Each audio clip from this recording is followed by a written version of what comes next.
Well, hello there, everyone. I'm excited to be here with you today. I'm all dressed up. It's fun to do these live streams because I don't know about you, but as a child, I loved to play dress up, and I just thought I'm going to do that in our live streams. so, anyway, I have a magical little music bubble for you today.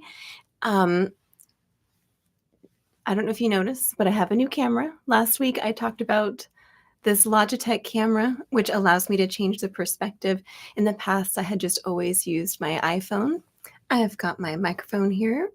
Still having problems with whenever I play the viola. When I'm speaking, it seems to be okay, but as soon as I start playing, which is unfortunate because I would love to play for you and for it to actually sound nice, there's still kind of a problem with the sound. But anyway, welcome to our little music bubble time. I'm so glad to be here, and I have a very funny story to read you from Machiavelli. I have linked this for you in the description because you may want to pick it up. We're going to be reading a little short story, probably not all of it because I'm still recovering from COVID. My voice is a little crunchy still. We're going to read a little bit of a very funny story about a demon who comes to Earth and takes a wife. And the reason why is because in hell, there are every single husband that ends up in hell says, "My wife brought me here. I am here because of my wife." And so it's very, very funny. But they decide very democratically in hell to send someone to Earth to see if this is actually true. So it's very funny. We're going to read a little bit of this together. And like I said, I linked this below for you.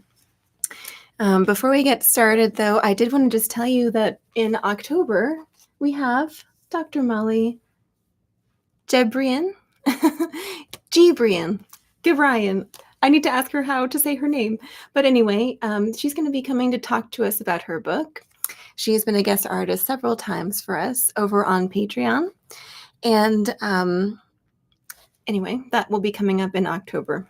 Very, very excited. This month in September, we had the wonderful Tracy Silverman come and talk about strum bowing and a little bit about electric instruments. That was fantastic. There's an archive of all the guest artist classes over the years over on Patreon. If you are curious about that, I'd love to see you there. So I want to start off today with playing you a little piece of Italian music by Puccini.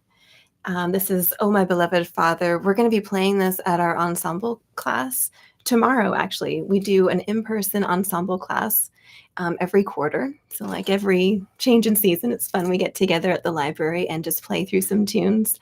Hey, Chris, you're here. I'm so glad. Oh, actually, it's funny that you said that. He says, "I want to change my tier on Patreon. I wish I could to get access to the guest artist class archive." I'm thinking about making that available, the archive, not the first 6 months, like the current archive of maybe 6 months behind. There we go. What am I saying? I'm thinking of putting the archive available for my tier, my $15 tier. That's my Tea Party tier, so that you can have access to it. But it would be 6 months and behind. So you'd still have like probably 20 guest artist classes. But if you want to be on the current guest artist classes and be able to come to them live, that will still be at the more expensive tier. It just helps me to pay for the guest artists. But anyway, let me play you this magical piece, "Oh My Beloved Father" by Puccini.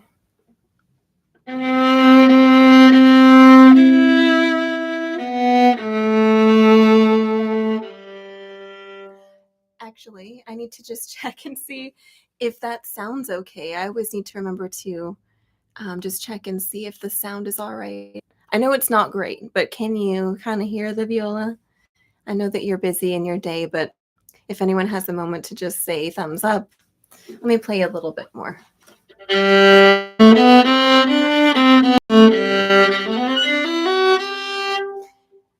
The sound, is it good? Is it bad? I'd be so grateful for some feedback. Thumbs up. Okay. Oh, thank you, Chris. All right. Well, Here we go. So this goes out to you. I'm sending you a great big hug and lots of love and whisking you away, hopefully, to a magical scene in Italy.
It's such a pretty piece. I I really love that one.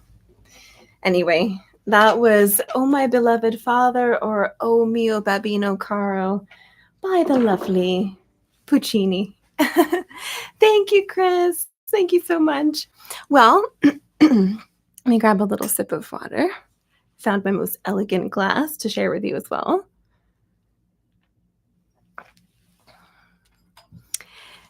Okay, so get cozy because this is a very funny little story. So here we have the magical Portable Machiavelli, and there's all sorts of I don't think they're like full selections of his writing. I think a lot of it is, but there's the discourses, which are on Livy's history of Rome, and you know how much we love Livy, so the discourses in here was really interesting. Then there's the Prince, which he's most famous for, the Prince. There's some letters in here. There's some plays. There's the art of selections from the Art of War. There's a play, The Mandrake Root. And then we have Belfagor, the demon who took a wife, or the devil who took a wife. This is very funny. So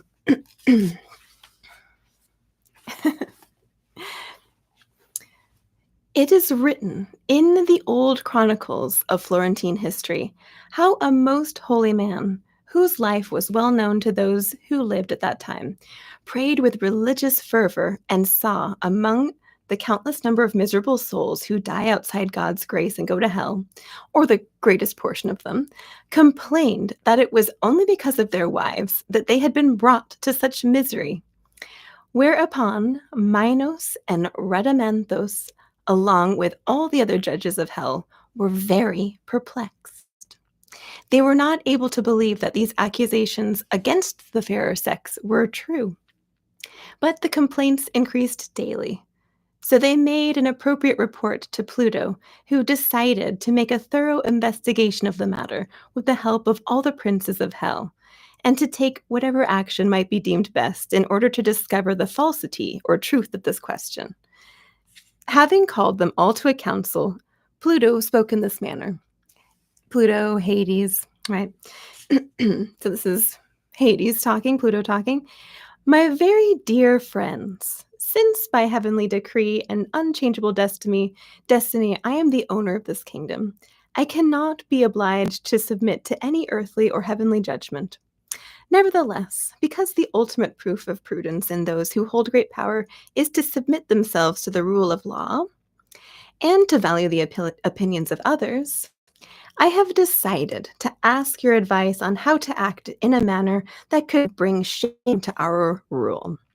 Since the souls of all the men who come into our kingdom say that their wives were the cause, and since this seems impossible to us, I am afraid that if we accept their explanations, we might very well be accused of being too credulous. Yet, if we do not, we might be accused of being stern enough, and hence, poor friends, of not being stern enough. We might be accused of not being stern enough, and hence, poor friends, of justice.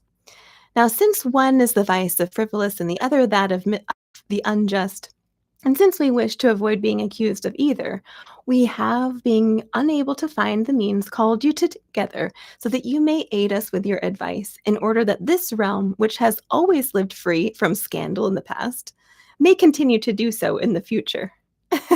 So I don't know, I just find it very funny how democratic and like law-abiding hell is. It's so funny.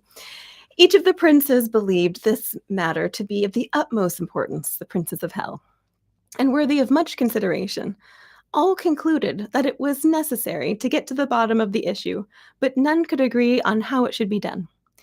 While some felt that one, and others that several of their number should be sent into the world in human shape to discover the truth in person, many others felt it could be done without so much fuss, by forcing a number of souls to reveal the truth under various kinds of torture. Since the majority was of the opinion to send someone back to Earth, that course of action was adopted. Unable to find anyone who would undertake this task of his own free will, they decided that lots should be drawn. The lot fell upon Belfagor, an archdevil, formerly an archangel before his fall from heaven. Although Belfagor was reluctant to carry out this task, he was nevertheless compelled by the authority of Pluto to follow the council's instructions, and agreed to heed those conditions which they had solemnly decided upon among themselves. They were that 100,000 ducats would be dispersed immediately to whoever was chosen for the mission. With this money, he was to go into the world, and disguised in the body of a man, he was to take a wife and to live with her for 10 years. Then he was to pretend to die and return to his superiors in order to report on the burdens and discomforts of marriage based on his experience. It was further agreed that during this period he was to be subject to all the inconveniences and evils that men suffer, including poverty, imprisonment, disease, and every other kind of misfortune that men experience, unless he could avoid all this means by his own wit or trickery. So Belphegor accepted the conditions and the money and entered the world. Accompanied by his retinue of servants and horsemen, he entered Florence with a flourish. He chose to live in this city above all others because he felt it was the most likely place to live for anyone who was fond of usury. He took the name Rodrigo of Castile and rented a house in the Ognissanti district. And in order not to reveal his true identity, he said that he had left Spain as a child and had gone to Syria, and that he had made a fortune in Aleppo, whence he had departed for Italy in order to take a wife in a place that was more civilized, more urbane, and more in keeping with his own character. Rodrigo, the demon, or the arch-devil, was very handsome and looked about 30 years old. Having demonstrated in only a few days how rich he was, and having given evidence of his humanity and liberality, many noble Florentines with a number of daughters, but little money, offered them to him. From among all these, Rodrigo chose a very beautiful girl named Onesta, the daughter of Amerigo Donati, who had 3 other daughters of marriageable age, as well as 3 sons. And although Amerigo came from a very noble family and was highly respected in Florence, in proportion to the size of his family and his nobility, he was nevertheless very poor. Rodrigo, our demon, organized a magnificent, splendid wedding. He omitted nothing that one might desire in a celebration of this kind, and since he was subject to all human passions, because of the rule imposed upon him before he left hell, he began to take pleasure in the pomp and circumstance of the world, and to enjoy being praised by other men, a thing that was by no means inexpensive. Moreover, he had not lived long with Madonna Onesta before he fell madly in love with her. He could not bear to see her unhappy or displeased. Now, Onesta, his wife, brought with her to Rodrigo's house, together with her nobility and her beauty, more pride than Lucifer ever had. And Rodrigo, who had experienced them both, judged his wife's pride to be the greater. And her pride increased when she discovered how much her husband loved her, since she thought she could dominate him in every way. She ordered him about without pity or respect, nor did she hesitate to speak to him in injurious or vile terms when he refused to give her something. All of this for Rodrigo caused much misery. Nevertheless, respect for his father-in-law, his brothers, relatives, the obligation of matrimony, and above all, the great love he had for her, made him patient. The poor demon. I shall not even mention the extravagant expenses incurred to make her happy, dressing her in the newest fashions and keeping her in the latest novelties with which our city habitually changes. In addition, to keep peace with her, it was necessary to help her father marry off their daughters, and great sums of money were consumed in this project. Besides this, since he wished to be on good terms with her, he was obliged to send one of her brothers to the east with cloth, another to the west with silks, and to open a jewelry shop for the third in Florence. In these ventures, he spent the greater part of his fortune. In addition to all of this, during Carnival time and St. John's Day, when the entire city customarily made merry, and many rich and noble citizens honored each other with sumptuous banquets, Madonna Onesta, his wife, so as not to be inferior to other women, wanted her Rodrigo to surpass all the others in giving such parties. Rodrigo bore all these tribulations for the reasons already given. Nor would they have seemed onerous if he had but been rewarded with peace and quiet at home, and if he had been able to await the day of his ruin in tranquility. But the opposite occurred, for in addition to these crushing expenses, Onesta's arrogant nature brought him countless problems. As a result, there was not a servant who could stand being in his house for more than a few days, and Rodrigo was sorely inconvenienced by not having a faithful servant to whom he could entrust his affairs. Even those devils that Rodrigo had brought with him as part of his retinue preferred to return to the fires of hell rather than to live in the world under Onesta's authority. Thus, living such a tumultuous and unsettled life, and having already consumed all his ready cash in extravagant expenditures, Rodrigo began to live in the hope of the profits he expected from his eastern and western investments. Because his credit was still good, he kept up his standard of living by signing promissory notes, and it soon became obvious to all of those who deal in this kind of business that a great many of these notes were in circulation. When his situation was already precarious, news suddenly arrived from the east and the west. One of Madonna Onesta's brothers had gambled away all of Rodrigo's goods, and the other, returning on a boat laden with his uninsured merchandise, had gone down with the cargo. No sooner had this news leaked about than Rodrigo's creditors met and declared him bankrupt.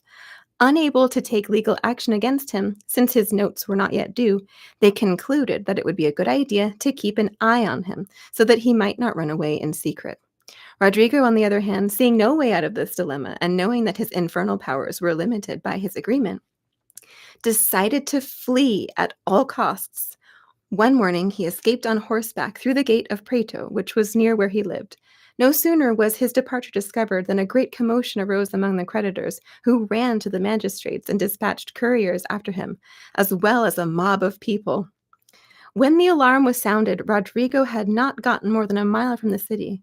So seeing himself in trouble, he decided to leave the main road and set off across the fields in order to flee more secretly. But he was prevented from doing so by the many ditches that crossed the countryside. Since he could no longer escape on horseback, he left the animal on the road and began to flee on foot, crossing field after field covered with vines and canes, so abundant in the countryside, until he arrived above Peretola at the house of Gian Matteo del Brica. a workman of Giovanni del Bene. As luck would have it, he found Gian Matteo coming home to feed his oxen. He asked for help, promising him that if he would save him from the hands of his enemies, who were chasing him to let him rot in prison, he would make him a rich man, and that he would either give him proof of this before he left, or he would put himself in the hands of his own pursuers if his friend was not satisfied. Gian Matteo, although a peasant, was no fool. Realizing that he had nothing to lose by saving Rodrigo, he agreed and pushed him under a pile of manure in front of his house, covering him with reeds and other garbage he had collected there for burning. No sooner had Rodrigo been hidden than his pursuers arrived. In spite of their threats, they were unable to force Gian Matteo to say that he had seen him, and so they continued on, and having searched in vain that day and the next, they returned dead tired to Florence. When the noise had died away, Gian Matteo released Rodrigo from his hiding place and asked him to fulfill his promise. In reply, Rodrigo said, the demon, "My brother, I am deeply in your debt and want to satisfy you in every way, and so that you may believe what I can do, I shall tell you who I am." And then he told him about the kind of being he was and about the laws governing his stay outside of hell and about the wife he had taken. Furthermore, he explained how he was going to make Gian Matteo rich. The method was to be this: whenever he heard that some woman had become possessed, he should count on the fact that it was Rodrigo possessing her, and that he would never leave the woman unless Gian Matteo came to exorcise him. This way, he could make as much money as he wished from the girl's parents. When this agreement was reached, he left. Not many days passed before word spread through all of Florence that a daughter of Ambrogio Amadei, married to Bottio Teladucci, was possessed. The family tried all the remedies that are normally used in such cases, placing the head of Saint Zanubius and the cloak of Saint Giovanni Galberto on her head, all of which merely made Rodrigo laugh. And in order to make it clear that the girl's illness was due to a spirit and not to some imaginary fantasy, he spoke in Latin, debated philosophical questions, and uncovered the sins of many, one of which was concerning a friar who had kept a woman in his cell dressed as a novice for more than 4 years. Such things amazed everyone. Messer Ambrugio, as a result, was very unhappy. He tried every remedy in vain and had lost all hope of curing his daughter when Gian Matteo came to him and promised him the health of his daughter if he would give him 500 florins to buy a farm at Peretola. Messer Ambrugio accepted the offer.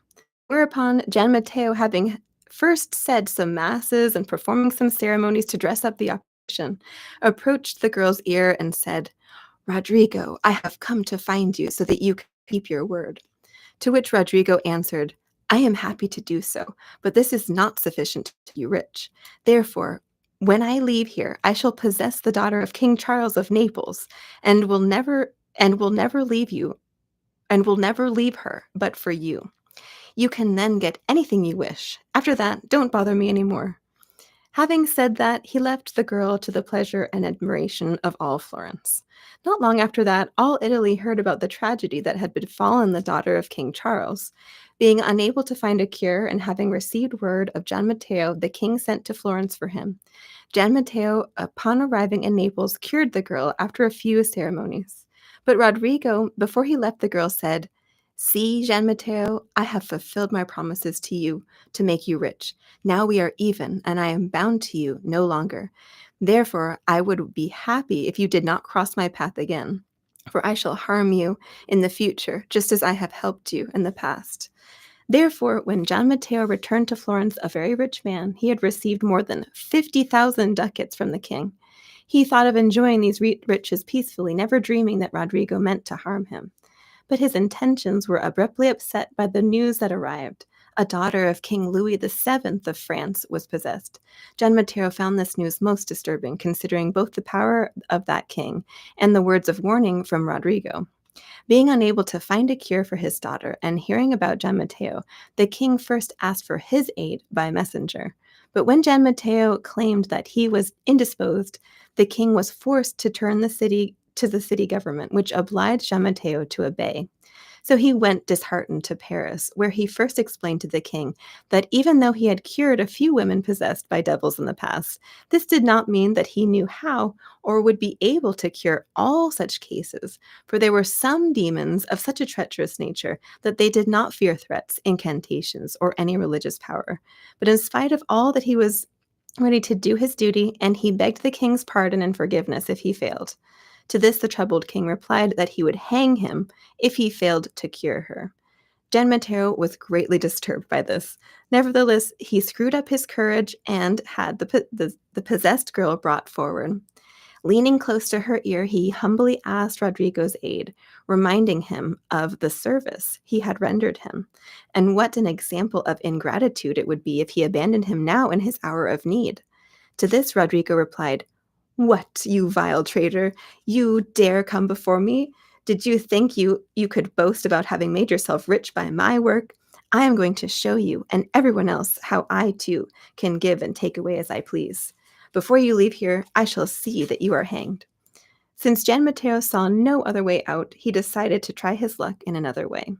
The possessed girl having been taken away, he said to the king, "Sire, as I told you, there are many demons so malevolent that one cannot deal with them, and this one is that type.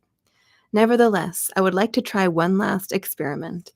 If it succeeds, your majesty, and I shall obtain our end. I am not I am at your mercy. I am at your mercy, and you can grant me such compassion as my innocence merits. Meanwhile, have a huge scaffold built in the square before the church of Notre Dame, of sufficient size to hold all the lords and the clergy of this city. Have it covered with cloth of silk and gold, and have an altar built above it. Next Sunday morning, I want you and the clergy and all your princes and barons to assemble it with regal pomp and with magnificent robes. After the celebration of a solemn mass, have the possessed girl brought forward.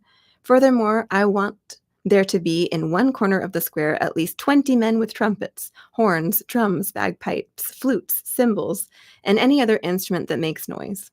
When I raise my hat, they are to play on their instruments as if they advance toward the scaffold. As they advance towards the scaffold. I believe that all of these things, together with certain other secret remedies, will make this spirit depart." The king ordered everything to be done at once. When Sunday morning arrived, the scaffold was full of important people, and the piazzas teeming with common folk.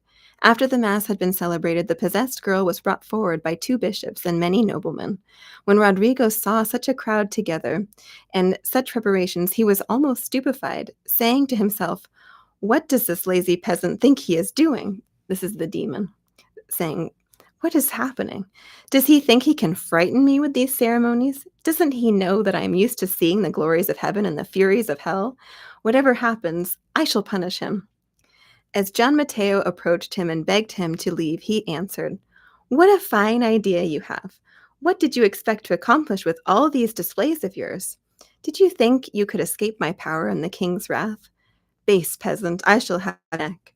While Gian Matteo repeated his pleas and the devil continued his insults, the former decided not to lose any more time, made a sign with his hat. All those who were designated to make a noise began to sound their instruments, moving toward the scaffold with a clamor that rose all the way to heaven. At the sound of this, Rodrigo pricked up his ears, and not knowing what it was, and being very much amazed and stupefied, asked Gian Matteo what was going on. To this, Gian Matteo replied excitedly, "Alas, Rodrigo, it is your wife coming to reclaim you." What a marvel it was to behold the shock that the mere mention of his wife produced in Rodrigo. It was so great that without thinking about whether it was possible or probable for her to be there, and without a word, he fled in terror, leaving the girl cured, for he preferred to return to hell to give an explanation of his actions, rather than to live again with the many problems, dangers, and discomforts that marriage imposed upon him. Thus Belfagor, on his return to hell, testified to the evils that a wife brought into a household, and Gian Matteo, who knew more about such things than the devil, returned home a happy man. And that's it. That's the little story of Belfagor, who takes a wife. So we actually read the whole thing, which was fun. But anyway, it's very funny. I love Machiavelli. I hope this inspires you to pick this up and read some of his other writings. Um, is really interesting. I would certainly recommend The Prince. That was fascinating. There's a play in here that's funny but disturbing. And yeah, you can see it's been well loved.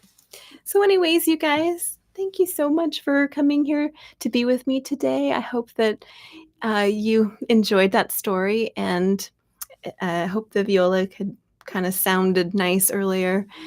But I hope to see you next Friday at our little Friday live stream. And I just hope you have a magical weekend, and I'm sending you a great big hug. Lots of love, you guys. Bye. Bye-bye.